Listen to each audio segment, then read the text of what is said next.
என் அன்பு பிள்ளையே, யாரும் தொட முடியாத உயரத்தில் உன்னை உயர்த்துவேன். என்னை நினைத்துக்கொண்டு ஒருவேளை நீ செய்யும் பொழுது உன் மனம் தூய்மை பெறுகிறது. அதனால் நீ செய்யும் காரியம் எல்லாம் வெற்றியடையும். என் நினைவோடு ஒரு காரியத்தை தொடங்கி அதை சரியாக பண்ண வேண்டும் என்று முழு முயற்சியோடு கவனத்தோடு நீ ஈடுபடும்போது எல்லையில்லா உயரத்தை அடைகிறாய்.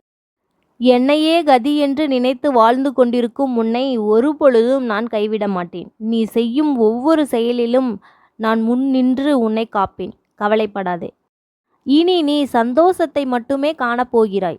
உன்னை எப்பொழுதும் புன்னகையுடன் பார்க்கவே நான் ஆவலாக உள்ளேன்.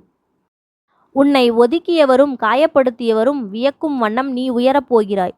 உன் துயரத்தை போக்குவது என் கடமை. கவலைப்படாமல் இரு. உன்னுடைய சில முயற்சிகள் கைகூடாமல் போனதற்காக நீ உன் முயற்சியிலிருந்து பின்வாங்காதே. எல்லா அனுபவங்களையும் கற்று நீ பெரிய குறிக்கோள்களை மிக எளிதில் அடைவாய்.